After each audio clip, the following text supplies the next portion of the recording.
All right, I'm here with Nikita Danilov, the founder of SwiftNet. Nikita, how you doing today? Good, good. How are you? Doing good. Well, hey, you recently got acquired, and I'm excited to hear the story. But before we dive into that, do you want to just give a brief introduction of yourself for people that may not know you? Yeah, my name is Nikita. Been doing startups and e-commerce and tech startups and just basically entrepreneur stuff my whole life. And definitely took a lot of practice, a lot of failures, some successes. Actually, no failures, just lessons. Really good lessons all the time. And yeah, SwiftNet is the first company that I started from nothing and scaled up a little bit and was able to pass it on to a new owner who is now planning to really take it to the next level. Right on. Well, tell me about SwiftNet. What problem did it solve? What did the business do? Let's start there. Yeah, well, SwiftNet is a rural area, and especially one of our biggest customer bases is RVers, right? Huge industry in the US, obviously. A lot of people have RVs, a lot of people love to travel, big country, beautiful places. And the problem that it was solving is that there you can go to like AT&T or T-Mobile or Verizon, buy little hotspots and things like that, but there was nothing, or at least very limited options on something that you can buy, put it in your RV, or even have it at home. And then when you go out in your RV, you can just bring the router with you, plug it in, and be connected. Like, and not need to change any passwords or turn the hotspot off and on again, connect your devices again. It's just it's just a pain in the butt. I just want to watch my TV in my RV all the time, or well, not all the time. Hopefully, you're being adventurous and outdoorsy, but you know what I mean. And essentially, yeah, I had absolutely no experience in with internet, and had no idea what broadband or anything is. But I kind of learned about the fact that this industry is there, and I looked at some options that are available, and I just thought to myself, well, I have a lot of e-commerce experience. I started with dropshipping. I caught the last year of the golden age of dropshipping in 2018, back when you could click a button and and Facebook on Facebook, just some ad and boom, you're making money.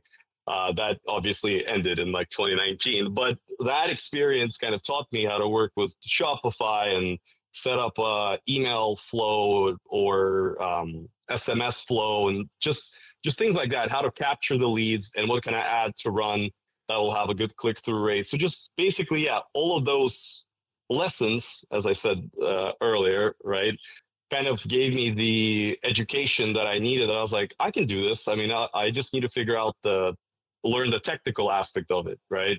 And then just some Googling, yeah, get yourself a little educated. But essentially, from zero to launch, it was less than probably 10 days. That is And incredible. What a story. Did you have this problem yourself? Do you have an RV of your own? I don't have an RV of my own, but I did stay in RVs a couple times. We just rented like RV for a festival or something like that. And I was thinking, wow, this is really annoying. Like, I have to turn on my hotspot on my phone to connect my computer if I need to work and things like that. So I kind of experienced it, but it wasn't like a daily thing, right? But with that said, when traveling, like just like going to Utah or some national parks or things like that, I realized, wow, it's hard to get internet sometimes, like oftentimes if you go to a small town, right? And then my phone's T-Mobile. If I'm in an area that T-Mobile is not doesn't have coverage, that's it. But AT&T does. Like, you're out of luck, right? And so I quickly realized, wow, what if we offer something that they can use like all three? And turns out there was options to do that. And yeah, and so yes, to answer your question in short, I did experience it myself, but it wasn't like on a daily thing. Like, I have Yeah. normal internet at home, but I definitely knew people that who this would be helpful for. And if I just made it like easy to try, risk free, and not try to like scam people or or take out every dollar, right? If you actually try to let me just give the value. The money is the side effect, right? People will give you money to show that whatever you're doing is valuable. Yeah. And so I kind of, honestly, I think Jeff Bezos's, this is what Jeff Bezos said in one or a couple interviews, where he basically says, like, just, we are focused on the customer. It doesn't matter if we lose a little bit of money, as long as the customer is happy, all is good. And I kind of took that culture, I guess, into this business, which is why I think it survived and succeeded and so on, is because, people just need to trust the company. And then once they trust you, how often do you change your internet provider? Like, That's never, amazing. right? So Give me a sense of the scale of what you built. How many customers did you end up having at the time of sale? well, we have customers that are like activating and reactivating service, because we have it's month to month, right? So we give people the opportunity, if you need to pause it, you can.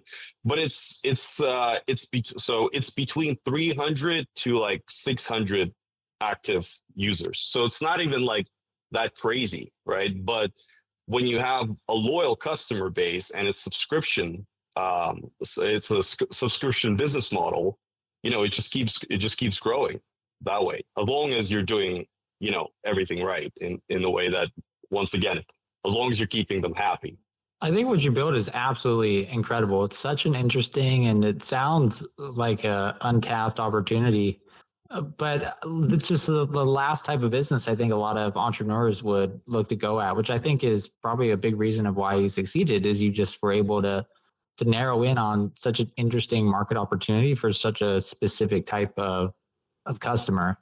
It is very specific. I was surprised myself. Like, I don't remember how I found out about it, but I just kind of saw that, wow, yeah, this is interesting. This is not just selling some more iPhone cases on a Shopify store, Yeah. So how did you Yeah. find all these people with RVs with this problem, looking for a solution, money in hand? Like, you literally found, like, it sounds like close to 1,000 of these people. Like, how did you get the first like 100? Facebook ads. You just Facebook ads. So if you just have to learn or partner with someone who knows how to run Facebook ads on an extremely small budget, right? There are certain like tiny tricks that you can do inside of the business manager, like duping the ad sets and just setting up the rules. It may sound complicated, but once you kind of know it, it's literally copy and paste. And so ultimately, as long as you know what a good ad should look like there's specific things that, once again, I learned from my dropshipping days. Like, the first 3 seconds, you must show a human, right? And then you must answer what you are within the first like 6 seconds, right? If the first 3 seconds you're not showing a human, the click-through rate is a lot worse, so you're going to be spending a lot more. Anyway, so I just took all of those experiences selling iPhone cases and things like that and put it into this. And the budget was like, I started maybe like $20 a day. And then on day 2 after launch, first customer purchase. So I was like, all right, awesome. And then from there, you just keep going like that. But Facebook ads is still by far the Facebook and Instagram meeting, right? Meta ads, by far the number one thing. And I didn't even up till now, I didn't have a single influencer. I didn't have a single I guess influencer partnerships. I didn't do any TikTok. I didn't do like any of it. Just specifically Facebook page, and run the Facebook ads. Nice. Do you think Facebook ads could apply to any sort of startup? Is there like limited? Everything. You think everything? No, everything. Facebook knows everything about you, maybe more than you know about yourself. If you have Instagram or Facebook, or you use it even a little bit. Yeah. Let's say you were talking to a founder that had like a small budget. They were looking to use Facebook ads for the first time. Do you have any like piece of advice you give them? Like you mentioned, the ads are super important, obviously, like person in the first 3 seconds. Yes. I would say how I started, I bought a dropshipping course.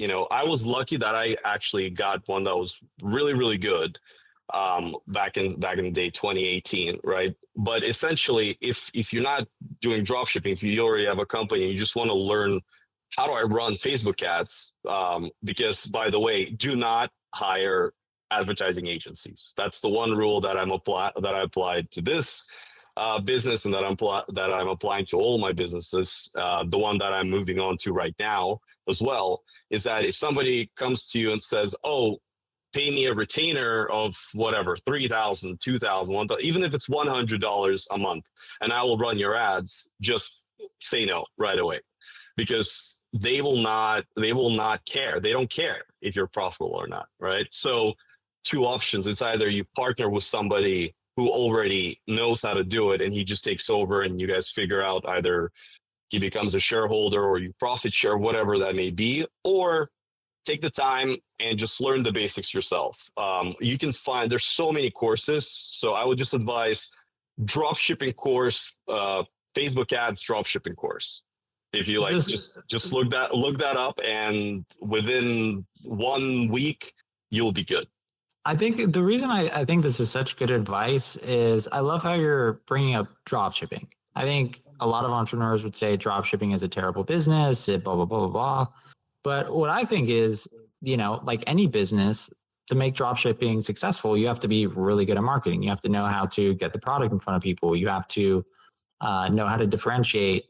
And it sounds like what you've done in your career with this business to make it really successful is you applied a lot of marketing tactics that you would learn from a different industry and applied it to this business and did really well. Would you agree with that? Yeah, absolutely. I mean, marketing is, well, there's a lot of different types of marketing, right? But if we're talking specifically Facebook ads and meta ads, it's the same. You have to bring the customer to your website. First of all, you have to make the customer watch your video. Don't run photo ads. They will tell you this in the dropshipping course. You can run retargeting image ads, but only video ads. But you have to know, how do I make that 30-second video good enough for people to watch at least half of it and then want to check out more, come to the website, right? And then when they come to the website, be sure that you get their information, right? Give them some kind of a discount or whatever you need to make sure that you can save their email or phone number or name, right? So it's just the funnel. The funnel is the same in any business when it comes to meta ads. So yes, absolutely, dropshipping is a great, and it's also how you do it, right? Like there was a lot of scammers back in the day, right? Never shipping the products, but if you do it right, even drop shipping can ultimately turn into making your own white label product. That's actually what I did. I started off with just selling like this pearl oyster necklace thing. It's like you open the oyster and there's a real pearl. It's like cool product, right? Different. And then ultimately I ended up selling it on Amazon because it was like I actually got them made with the logo, with my logo, and so on. So the point is, it's just how you do it. I think that's incredible advice. Well, tell me this. It sounds like the business was doing fantastic. You were scaling the business. You had a ton of happy customers. What made you decide to sell it? Well, two things. First of all, I realized that it's time to take it to the next level, right? So with our team and our resources, I feel like we kind of hit like the ceiling. So now it's like, all right, we have to hire more people, actually have a dedicated marketing person on board, right? Like, let's take it to the next level. But in doing that, obviously, as the founder, and by the way, there's no such thing as being completely hands off. When they say it's automated, there's no such thing. You can automate a lot of things, but your fingers are constantly feeling your own pulse in the way, So so because of that, I kind of sat down, and I have another business here. I actually have a box here called Upside. This is the summarized anti-hangover supplement. It's a South Korean product. You eat one before or while drinking, and in the morning you'll be shocked. And it's all natural. It's only like I said, it's South Korean products. There's no aspirin, no caffeine.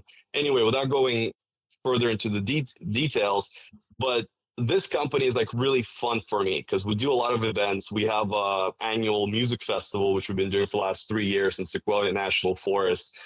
with like DJs flying from all over the world. Like it's just really cool, and it's right down my alley in the sense that I don't want to say party, but I love to be out amongst people and socializing and meeting new friends and so on.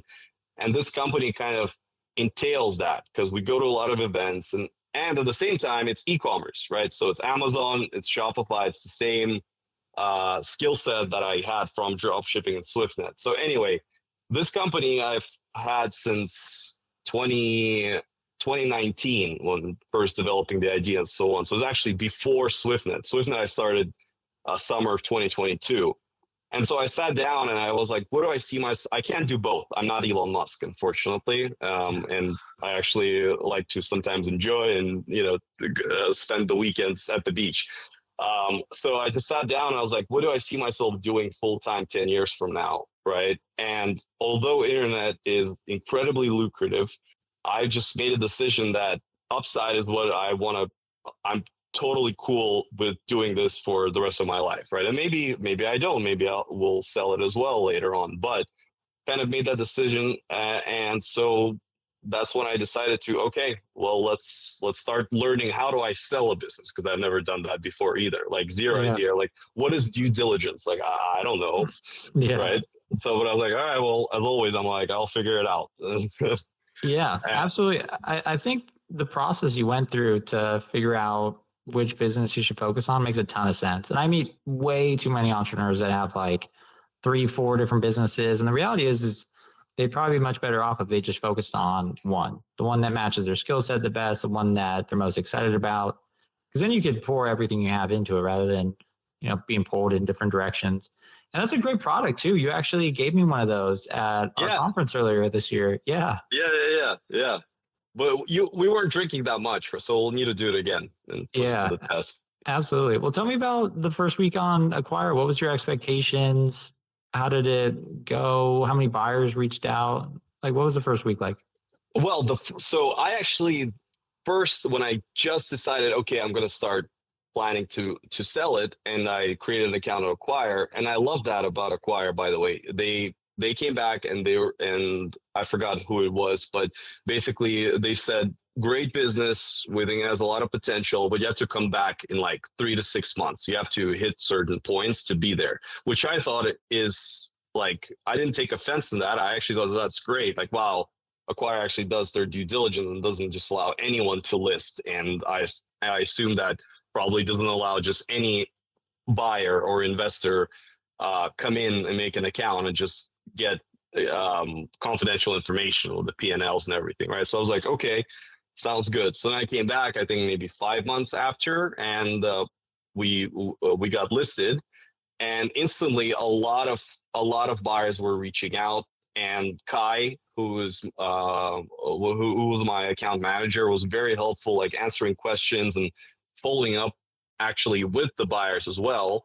And so, yeah, the first 2 weeks, there was a lot of interest. And then after that, it slowed down a little bit, but they were still trickling in, and I was getting the calls. I was doing the interviews, and we're going in depth, which was great for me because there was practice regarding, okay, so a buyer's interested, like, what do you present him, or how do you present it to him so that there's not a million things for him to look at? What are the most important ones, right? So after, it was great practice, and I can't say exactly, but probably at least like 6 months.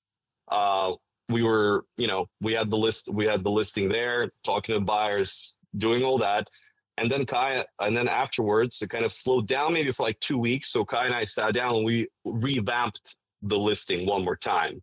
So we kind of added more details and things like that. And from that point, I think within the month, the company that purchased Star Holdings reached out, and we started the conversation. And the craziest thing is that, how some buyers like, okay, well, let's do a follow-up next week or like in 2 weeks and things like that. From the day of the first message to close, it was 30 days. Wow. Because of the experiences that I had for whatever 6 or 8 months of talking to all these buyers, I already knew, like, okay, first you figure out, you have the initial call, then you sort out the LOI, start, by the way, and then the purchase agreement, right? And so kind of like, because I knew the structure of how businesses are usually sold, I didn't have any questions, and so I could not push the buyer, but just ask the questions like, okay, LOI is done. Let's start this next, right? And then, if they say, okay, let's schedule a call for next Wednesday, I'm like, it's Tuesday, it's Wednesday, it's Wednesday right now. It's 12. Why not do it right now? How about a call an hour? Because because if it's a good buyer and they actually want to move forward, they move forward fast. That's one thing I learned. If they're serious. You're super, super spot on. That was an incredible just recap of, that initial period where you're getting towards the offer. And great job sticking with it too. We see that with a lot of acquisitions where, initially you'll meet a lot of buyers, but it takes some time to meet the one that's going to finally buy your business and submit an offer.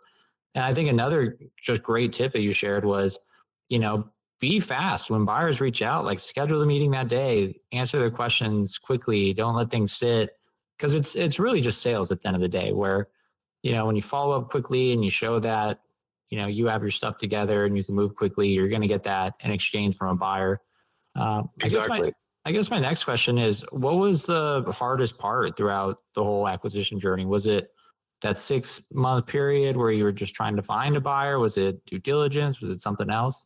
I guess maybe like psychologically, there's actually, this is really important for everyone who's selling for the first time, is that when you listed your business and so on, and you made the decision to sell it, right? You can't relax in the sense that, okay, I'm selling.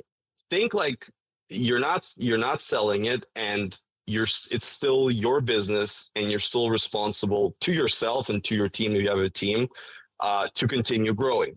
Because if you're not growing, you're dying. There's no such thing as, and sure, you can have a little plateau, but if it stays for too long, ultimately you will end up going down. So you constantly have to have this feeling of pressure that every month I must grow by 1%, grow by 0.1%. Like, to me, on Shopify, if month to date suddenly went into the red, like of even 2%, I would be like freak out mode, like, okay, cancel all plans, like I'm doing these sales calls myself type of thing. Because while the due diligence or talks with the buyers are happening, mine was quick, like a month. But all right, let's say your business is more complicated and it takes you 3 months. If you relax and it starts going down, you're jeopardizing everything. So don't think that when you listed it or you made a decision to sell that it's sold. It's not. That's incredible advice. You might not sell it for another 2 years. How do you know, right? But so you have to continue making money and growing. Growing is important, even by 1% a month, even by 0.1% a month, just as long as it's green at the end of the month. I could not agree more. I think that's incredible advice. And it's true. Like, if you can just get 0.1% of growth, that's so much better than negative 0.1 or something like that. But it also helps acquisitions close as well. When you're in, even, let's say, due diligence, like if you're able to show the business is trending upwards, that makes everything so much easier. And then when it starts trending down, that's where every discussion with the buyer is going to be about the decline. Why is the business declining? What's happening? Can we negotiate a better price? I don't want to pay this valuation because things have changed. So you're absolutely correct. Keeping growth on track is massive. What did you do to celebrate? You had a fairly life-changing acquisition. What did you do when it all closed and money was in your bank account? I thought that all right, we're gonna throw a party or something like that. Literally the day we closed, it was Wednesday, right? Like the escrow was released, and actually the money hit my bank account. We had calls all day transferring the assets and things like that. But from 6 a.m. was the first call because they're Eastern time, right? So it was a long day, right? From 6 a.m. to 6 p.m. I was at the office, and then from there I had to go home, pack, and head straight to Upside's annual festival, which was happening in 2 days. So I had to drive to Sequoia National Forest to start organizing that. So to answer your question, nothing. Like I didn't celebrate at all. It was just straight back to work mode. And then when I came back, obviously the transition, and then was even busier with Upside. And so yeah, I just continued on like it was nothing happened in a way. Oh man, Nikita, you are a true entrepreneur. No days off. I try to take Saturdays and Sundays off. I try to take it, but yeah, there was no celebration, which surprised me. Oh, I hope you get those off because you deserve it at this point. If you were talking to a founder though, and they had a business they were looking to sell, what's maybe one other piece of advice you would give them? You mentioned a few really great ones, but is there another one you'd share with them? Yeah, one other one would be for the buyer who you're talking to. They will ask this question, or maybe they won't, but you should tell them, what is your plan? How to 10x it? Like, what do you need to 10x the company? Let's say within the next month, right? Let's say that everything's available, resources are available. Just right? Not being crazy. I need $100 million, but like, what is your plan that you could share with the buyer? I'm passing this on to you. Do this, edit it how you need. But if you do this, you will 10x it. So have that plan, or yeah, the work of action that you can share with the buyer, because that will make them feel way more confident with the acquisition, because they're like, okay, well, I know what to do to get my money back and more, obviously, because why are buyers buying a business? Is to scale it and to make more money, obviously. I think that's great advice, incredible advice. Because you're right. I think just putting yourself in the shoes at all of understanding, like, yes, buyers are looking to get a return on investment, and if you can show them the path on how they could potentially do that, that'll get them more excited. That will potentially lead to an offer from them, and just make everything that much smoother in terms of the exit. Tell me more about what you're doing next. I know you mentioned Upside. How big is it? You said it was in business since 2019. Where can we buy it? Well, we did. We started developing it in 2019, right? But we did the soft launch, I guess you could say, January 2021. So it was COVID, right? So for a party product, like all of our plans of like, okay, we'll put in bars and this and that, like everything's closed. It was locked down, right? So it was a soft launch, you could say, right? So really, it only started going we started making moves like summer of 2022 in a way. But yeah, this is my full time now.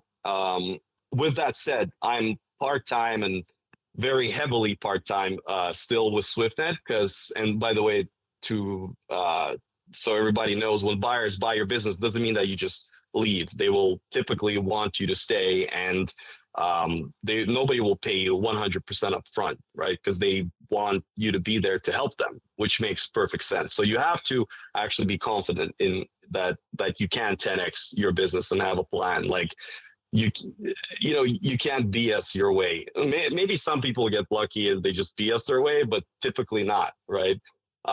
So essentially, yeah, I'm helping part-time with SwiftNet, and regarding Upside, Amazon, and it was just essentially kind of like on autopilot, right? I use a lot of AI.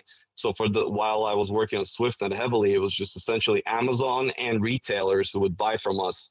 We're in like 400 something retailers, but the small mom and pop shops, no like massive chain stores, right? So now the goal for me with Upside is to scale our retail, finally start running Facebook ads, because I can have the time to like manage it. And once again, taking the SwiftNet experience and taking the dropshipping experience, implementing it to the brand for retail, and getting into larger stores. Like we did get into Urban Outfitters. They reached out and stalked us, and Anthropology. So now it's like getting it on the shelves at liquor stores, essentially, because for any brand being in stores, some people say, oh, that doesn't matter anymore. No, it does. Wholesale is majority of the business always, if you can make it work. So yeah, that's the plan for me, an Upside down, focusing on growing the retail and getting more distribution. Right on, Nikita. I love how you had one successful exit. Now you're moving on to what appears to be a much, much larger business. And I'm sure this is going to be really successful. Keep crushing it, man. I loved hearing your story. You have a ton of just great wisdom and advice. For those that want to keep following your story online, where can they find you? I guess you can find me on Instagram. It's easy. Kind of matches the vibe of Upside. It's Nikita Will Vibe. All And right. yeah, and I'll be sure to try and post more things on regarding business stuff. I post a lot of Upside, but if anybody has like questions, please DM me. I always try to get back and kind of like help if I can. I think that it's important. There's been people along the way that gave me advice and answer questions for free, just giving value. And I think it's nice to put that energy out into the universe, because I do believe that when you give out the good vibes, they actually come back tenfold to you. So yeah, please DM me. If I can, I'll love to help. Right on. Nikita, you're a legend. Congrats again on the acquisition, and thanks for coming in the podcast. I'll be sure to put all that in the show notes. Cool. Thank you, man.